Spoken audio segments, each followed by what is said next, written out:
Hey, Holy Girls, welcome back to Holy Girl Talk, the space where faith grows in real life, where God meets you in the mess and the beauty, and where you are allowed to be both strong and struggling at the same time.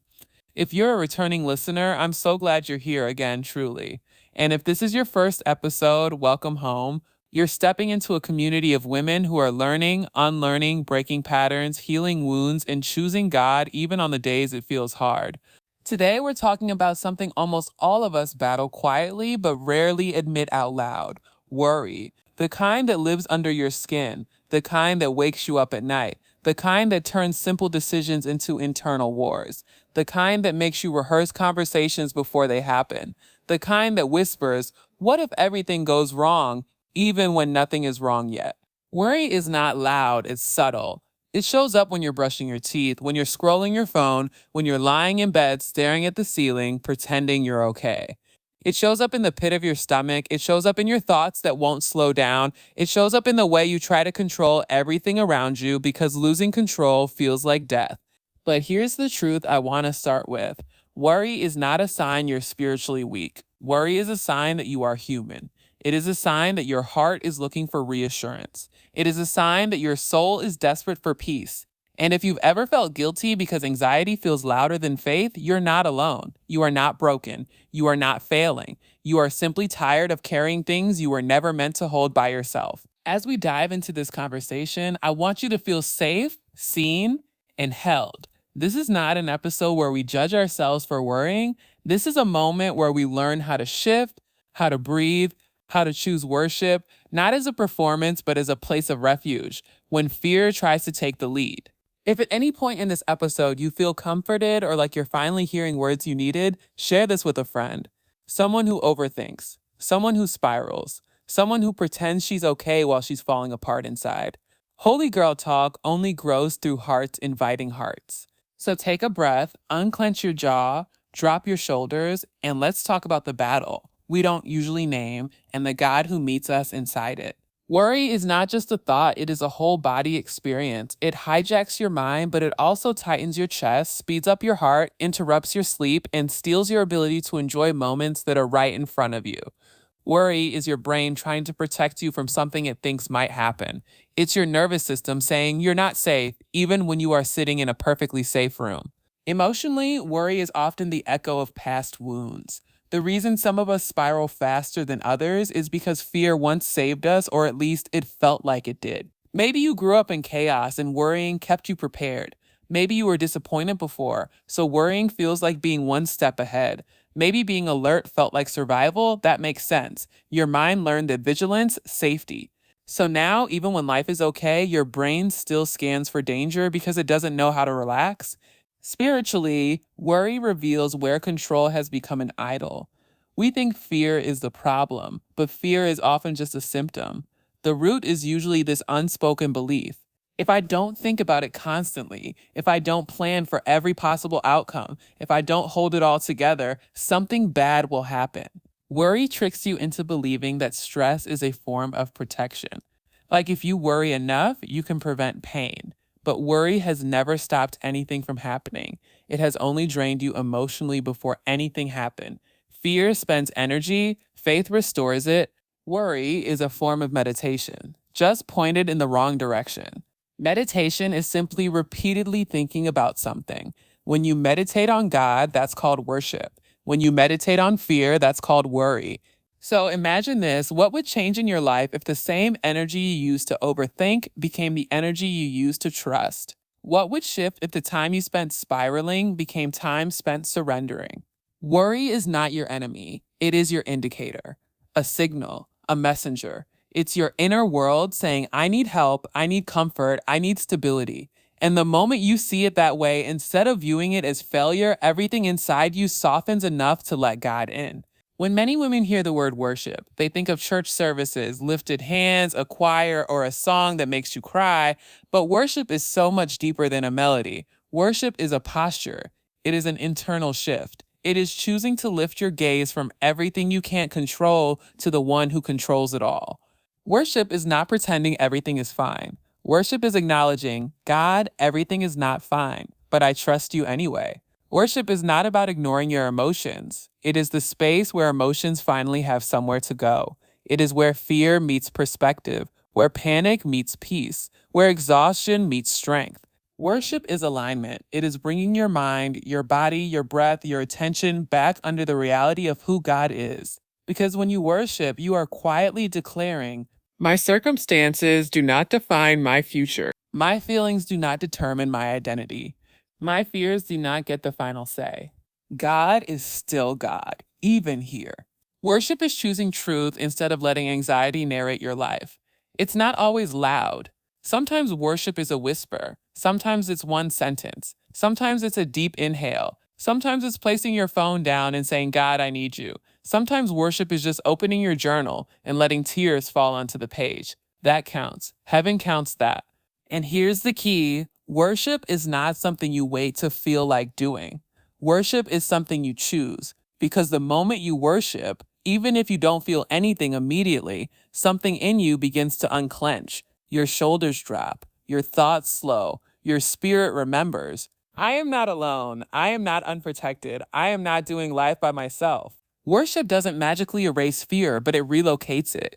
It places fear into God's hands instead of letting it sit in your chest. It shifts the weight off of you. And slowly, gently, worship turns panic into perspective. Fear loses volume, and your heart finds room to breathe. You cannot worship and worry at the exact same time. Your mind is not wired to hold both. One will always silence the other. Worry takes you inward, into your thoughts, into your fears, into the endless what if loops. Worship lifts you upward into God's presence, into truth, into remembrance. Worry keeps you stuck inside yourself. Worship opens you beyond yourself. Think about the last time you spiraled. Your heart was racing. Your mind was replaying scenarios. You were trying to predict the future or fix something you can't control. In that moment, did you have space to breathe deeply, to feel God, to think clearly? Probably not, because worry requires all of you. It demands your attention like an emergency alarm, convincing you that everything depends on you. But when you choose worship, even for 1 minute, your brain shifts states. You move out of threat mode. Your thoughts slow. Your muscles relax. Your nervous system receives a signal. We are safe. That's why worship is not just spiritual, it's physiological. It literally changes your body. Worry interrupts prayer, it fills your head with noise. But worship interrupts worry, it fills your spirit with truth. Some of us say, I'll worship once things calm down. But spiritually, that is backwards. Things calm down because you worship. Peace doesn't appear by accident, it is invited. If you're listening right now and you're thinking, but I don't know how to worship when I'm anxious, hear this. Worship is not a performance, it is a choice. And choices don't have to feel easy to be powerful. Sometimes the most spiritual thing you'll ever do is whisper, God help, when your mind is screaming. Worry and worship cannot share the same mental oxygen. So the question becomes, which one are you feeding? Which one are you rehearsing? Which one do you give the microphone to? The moment you choose worship, even in fear, fear begins to lose its grip. The Bible is full of women and men who stood in the tension you and I feel, fear on one side, faith on the other, and chose worship not because life was good, but because life was hard. Their stories remind us that worship is not a celebration after victory, worship is a weapon during the battle. Think about David, hiding in caves, being hunted, sleeping with one eye open because a king wanted him dead. That is trauma. That is anxiety. That is uncertainty in its rawest form. And yet David wrote Psalms, not from a palace, but from hiding. He worshiped while afraid. His poems weren't always pretty. Some were desperate. How long, Lord? Some were angry. Some were exhausted. But he turned fear into worship. Not because he felt safe, but because he needed God to become his safety. Then there are Paul and Silas sitting in a prison cell, chained, beaten, misunderstood, completely out of control. Their circumstances were a nightmare, the kind of place where most of us would panic, shut down, or question God. But instead, at midnight, the darkest hour, they prayed and sang hymns. And it wasn't performance, it was survival. Worship kept their spirits from breaking before their bodies even had a chance. And then there is King Jehoshaphat, standing before armies he had no power to defeat. He did not call for swords first, he called for worshipers. He sent singers to the front line to lead with praise while danger was still coming. That alone teaches us worship doesn't wait for the outcome, worship goes before it. What all of these stories show is that worship is not reactive, it is strategic. It is not an emotional response, it is a spiritual stance. They worship because their fear was real. They worship because danger was near. They worship because worship reminded them, I am not the one who will save myself. God is. And that same truth applies to you. You don't worship because everything is fine. You worship because you need God to make you fine. Worship is where your fear hands its power back to God. Worry costs you, it charges you interest. It takes pieces of you even on days when nothing bad is happening. Some of you listening right now aren't exhausted because your life is hard. You're exhausted because your mind won't stop rehearsing what could go wrong. Emotionally, worry makes you live in a state of alertness, scanning, anticipating, preparing, trying to predict every possible outcome. You never get to rest because your brain is constantly trying to save you from a future that hasn't even arrived. That's why sometimes you feel tired before the day even starts. Anxiety is already running before your feet hit the floor. Mentally, worry clutters your thoughts. It makes simple tasks feel heavy. It turns decisions into mental marathons. It convinces you that something terrible is always one step away, so your mind can never fully be present. You could be sitting at dinner smiling, but internally your thoughts are making lists, solving imaginary problems, building a future crisis that may never come. Physically, worry lives in your body, in the shoulders that stay tight, in the jaw that stays clenched, in the stomach that aches after stress, and the sleep you lose because your nervous system thinks it needs to stay awake to keep you safe. Some of you think something is medically wrong when really your body is exhausted from holding so much fear. Spiritually, worry slowly drains your relationship with God, not because you don't love Him, but because you're too tired to feel Him. When fear is loud, faith feels faint. When your mind is full of what ifs, there's no room to hear God will. Worry doesn't just drain your peace, it dilutes your confidence. It makes you question whether God is actually near, whether He actually cares, whether He actually has a plan. And the cruel part about worry is this: it gives you the illusion that you're protecting yourself, when in reality, it's just wearing you out. You are not weak for feeling this way, you're simply carrying something that exceeds your capacity. And that's where worship becomes not just holy, but necessary. Worship in anxious moments doesn't always look like a full worship session with raised hands and perfect focus. Most of the time, it looks like something small, something almost ordinary. It looks like pausing before the spiral begins and whispering, God, I need you. It looks like turning on one worship song in the background while you brush your teeth or get ready for work, not because you feel spiritual, but because your soul needs a different atmosphere than the one worry is creating inside you. Sometimes worship is as simple as choosing to exhale slowly and remember, God is here, I am not alone. Worship and anxiety might mean picking up your phone to open the Bible app instead of Instagram, because deep down you know scrolling won't give you peace. It might mean placing your hand on your chest and saying out loud, God, you are with me, when fear starts inventing stories in your head. It might mean journaling a single honest sentence, I am overwhelmed and I need your help, and letting that be enough. It might mean choosing to thank God for one thing in the middle of chaos, like, Lord, thank you for strength today, even if you don't feel strong yet. Worship does not wait for emotions, it rewrites them. There will be days when anxiety is so loud you don't even want to pray. And on those days, worship might just be sitting in silence, choosing stillness instead of panic.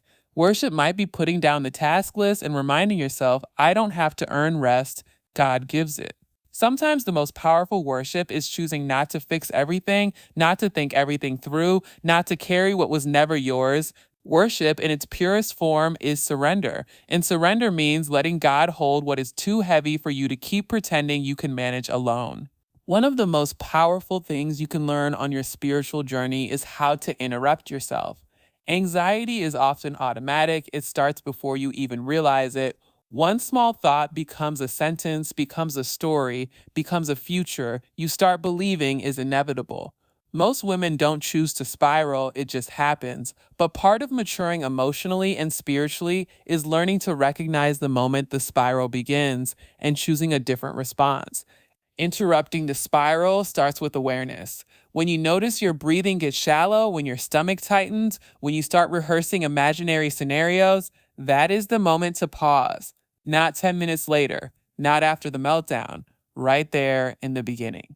Catching the spiral early is an act of spiritual warfare. It is saying fear does not get to run my mind without being confronted. Ask yourself a grounding question. Who told me this thought? Fear will tell you, if I don't think about this, I won't be prepared. God will tell you, if you trust me, you don't have to stress to survive. Interrupting the spiral is also about disrupting the pattern physically.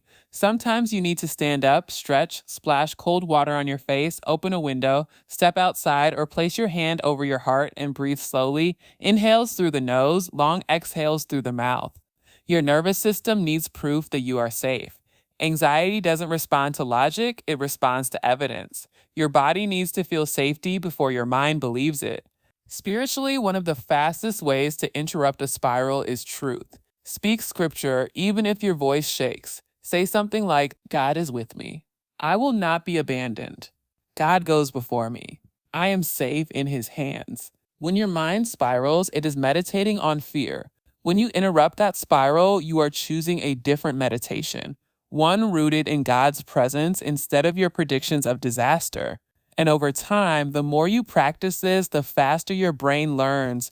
Fear does not get automatic access to me anymore. Worry doesn't just attack your mind, it attacks your identity. It whispers things like, you're not strong enough, you're behind, you're alone, you're unprotected, you're not capable. The reason worship is such a powerful antidote is because it reminds you who you are and whose you are. Worship is not just about focusing on God, it is about remembering who you are in relationship to Him. When you worship, you shift from, I have to carry everything alone, to, I am a daughter and daughters are cared for. Worship realigns the narrative. Instead of believing that everything rests on your performance, you begin to remember that God already promised to be your provider, protector, shepherd, guide, father, and peace. Fear tells you that you are unprepared. Worship tells you that God already went ahead of you. Fear tells you that something is wrong with you. Worship tells you that you are chosen, loved, and held. Fear says you are powerless. Worship reminds you that you belong to the one who holds all power. Identity is spiritual armor. When you forget who you are, everything feels like a threat. When you remember who you are, fear begins to shrink. Worship is how you remember. It is how you step out of survival mode and into daughterhood. It is how you silence the voice of shame and amplify the voice of truth. Because here's the deepest truth. You are not fighting life by yourself. You are not doing adulthood alone. You are not walking through uncertainty without covering. Worship reminds you of the God who calls you His, and when you remember that, fear no longer gets to define you. Before we close, I want to speak directly to the woman listening who feels like worry has been her personality for as long as she can remember. Maybe anxiety feels like it's part of you, like it's baked into your DNA. Maybe you've tried to just stop overthinking and it never works, so now you assume peace is something other people get to experience but not you. I want you to hear me. Your mind is not too broken for God to calm. Your thoughts are not too loud for God to enter. Your fear is not too big for God to hold. You are not disqualified from peace. You are allowed to change slowly, gently, and perfectly. You do not have to snap your fingers and be fearless tomorrow. Choosing worship is not about becoming someone who never worries. It is about becoming someone who knows where to go when she does. Peace isn't a personality, it's a practice. And worship is how you practice it. As you finish this episode and step back into your day, I want you to take one truth with you. Worry may knock, but worship holds the key. When fear visits, you don't have to invite it in. When your mind spirals, you don't have to follow it. When anxiety rises, you can rise higher. Worship is not something you do once, it's a rhythm you return to again and again until peace feels familiar in your body. And if this episode helped you breathe a little deeper, if it made you feel seen, lighter, or understood, if you thought of someone while listening, share it. Text it to the girl who always looks strong but cries alone. Send it to the friend who's been overwhelmed but stays quiet. Post it so another woman can accidentally hear the episode that becomes her turning point. Holy Girl Talk grows because women choose to pass healing forward. Make sure you're following the podcast so you never miss an episode. New ones drop every morning at 6 a.m., ready for when your spirit needs them. And if you want to reach out, if you need prayer, if you have a testimony, or if you have a topic you want on the show, email me at holygirltalkpodcast@gmail.com. I pray over this community. I speak your names to God. You're not just downloads or listens, you're daughters, your sisters, your holy girls.